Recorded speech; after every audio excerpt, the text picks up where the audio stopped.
Hey guys, Jacob here. This is going to be a video on the state of the game that was on Wednesday, but this is going to be uploaded on Thursday, which you guys will probably see. But this is going to be talking about TU6 a little bit more and some of the things that are currently going on, which they talked about in the state of the game, and a few things that are actually going to be added to the future game, which is going to be TU6, which, if you guys are not aware, TU6 is going to be released around October 15th, and that's going to be episode 2 as well, so it's going to be in the middle of October.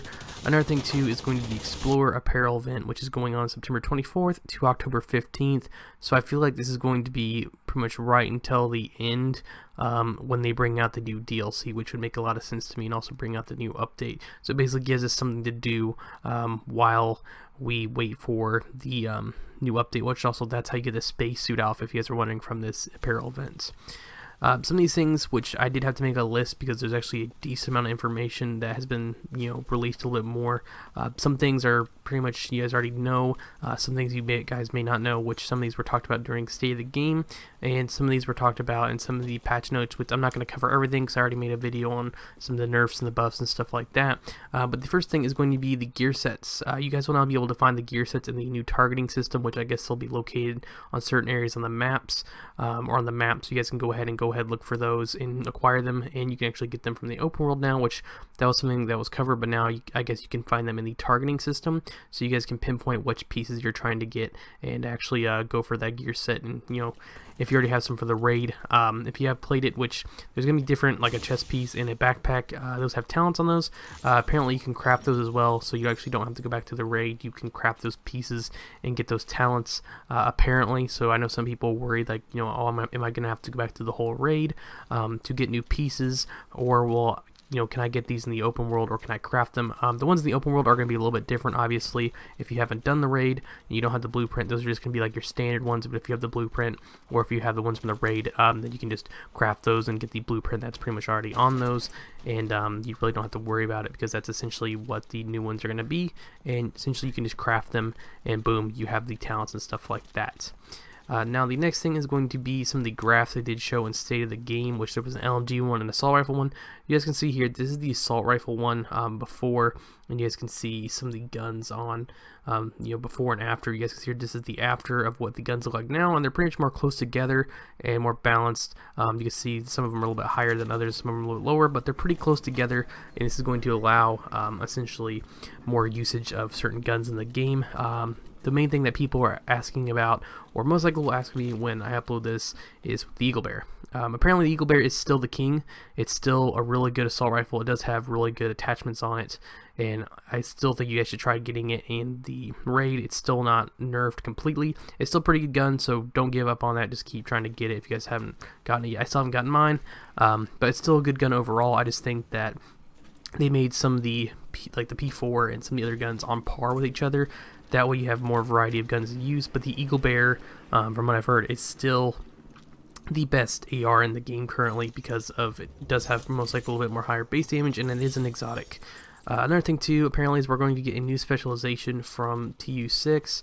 I'm not sure what it is. You can see we have demolition, sharpshooter, stuff like that, all the survivalist, and we got the gunner, so we'll be seeing a new one most likely when the new update comes around, but I'm not 100% sure what it's going to be. Some people think it's going to be a flamethrower, which I guess that could be cool, because that is actually in the game. You've seen some of the NPCs, like the bosses, have a flamethrower, and you see them have a minigun as well, so maybe they can implement that action, so players can use a flamethrower, or it might be something completely different. I'm not 100% sure. It could be, like some kind of mortar that some people have talked about, or it could be a harpoon gun, or just something ridiculous, or it could be something completely different that's like a drone you can use, or some kind of specialization that you'll be able to set down and use, or something like that. But I'm not 100% sure, because we do have the, a crossbow, the 50 cal, the minigun. Anything I can't think would be better than those four. Would most likely be a flamethrower, or something that's just way more crazier than what they actually are. I was hoping they'd add some more normal guns to this update, due to the fact we got some, a few guns in the previous update, which they are adding one, so that makes me a little happy, and actually one I like from games like Black Ops 2 and a few other games that have had this gun in it, and that's the KSG shotgun. Apparently this is going to be able to hold 14 rounds, because it has 2 mags in it, so you'll have 14 rounds, and this is a slower RPM shotgun, but that's so cool they added it. Another gun, the FAMAS. If you guys did not know, they actually added a extended mag for this, so you guys can now put the 50 rounds, or have 50 rounds in this and use the 20 round mag and use extra and get a lot more rounds on this gun. It is probably one of my favorite assault rifles from the first game, because it was known as the Bullfrog, but I never used it due to the fact that there was so many so many other guns like the Carbine 7 here, you guys will see, which is actually going to get a buff, and you can put that extra magazine on it and use way more ammunition, while you only can get extra and have a few more rounds, not even close to 40. So it's one of the lower tier guns, or lower magazine size guns, which the gun was really fast, but you couldn't have the mag on it, which was a little bit silly to me due to the fact that there's guns like the Carbine 7, there's guns mostly like the F2000, and a few guns like the TAR 21, which are about the same RPM, may not hit as hard, but you could still get a mag on it. But I'm really happy that they did put that on there, so let me guys know in the comments below if you're really happy that they actually changed that. It's a small detail, I know, but it's something that just actually allows us to use a gun that not many people really use. Now here's the LMG graph. You guys can see the M60 is pretty high up there, and this is the before, so you guys can see some of these stats here are pretty much the same from TU6 at the moment and TU5. This is before TU6, but you can see the LMGs are pretty low. The M60 is still the top, but now when they flip it, you guys can see here that the yellow is still up there, but they're more close together, and that way you guys can actually use more guns and not be stuck just using one particular LMG. Same goes for they buff the SMGs, which I've covered that in a video already. You guys can see the full buff, or the full buffs and nerfs on one of my other videos if you guys are really interested. But overall, I'm really happy with some of the weapons designs and the way they've changed this, due to the fact there's going to be more guns and more stuff that's viable, like the G36, which I've been complaining about a lot. Next thing is the exotics. This is the new knee pads they did show, which I'm really happy that these are going to be in the game, because it's always cool to get new gear pieces. That's really, in the game, they're exotics. I'm not sure what we have to do to really get them yet, which I'm pretty sure we'll know really soon. But I'm guessing there'll be a new weapon behind the raid, and they haven't said what that is, so I guess in the future that we'll know what the new weapon that's going to be locked behind the raid, or it potentially could be a gear piece that's locked behind the raid. We don't really know yet, but I'm guessing most likely it'll be some kind of gun. We already have every single type of gun that's an exotic in this game, from assault rifle to LMG to shotgun, so it's really kind of hard to pinpoint what it could be. It could be another assault rifle, it could be another SMG, it could be potentially maybe something potentially different. It could be a handgun. I'm just not sure yet. Now the next thing is the spotter on the rope stuff, which was like people getting pulsed. And if you can see here, this is a picture from the first game I took. This is a conceal the conceal pulse, which you guys probably remember, which actually allowed people to not see you, and you could not get hit with crits, so it pretty much blocked that out. And there's nothing really in this game, and now there's a notification that says you've been pulsed, apparently when you get pulsed, so now you can actually tell if you've been pulsed. There's no way to really counter this in this version of the game at the moment, and there's no other pulse that you can use to stop it from getting pulsed. But they did say that they added something which is going to be the pulse resistance, which I guess will now be on potentially mods and a few other things you can get this on, which will decrease the amount of time you are pulsed, or something like that, I guess. And they did say with the Y'all gear set, which has now been changed a little bit, which will now have we'll have a perk on it. We'll have a talent that's pulse resistance, which I'm not sure what the percentage will be. It's probably gonna be like 10 or 15%, something like that. So pulse builds are completely gone, but now you can actually find a way to essentially resist them, and now they won't be you can actually have something protect you against them, so you're not getting pulsed 24/7. A few other things for new players. They did say that the tutorials and stuff in the beginning will be a little bit smoother for new people coming to the game, so that way you don't have to rush through stuff or miss certain things. It'll be just a little bit smoother for you guys to go through it. For some of these new people who are just now picking the game, some people may have never even played Division or never even played the first one. I know people who've never played the first one all and just hop right into this one, and it's completely different. So they did say they're going to change that a little bit. Another small detail is going to be hip fire.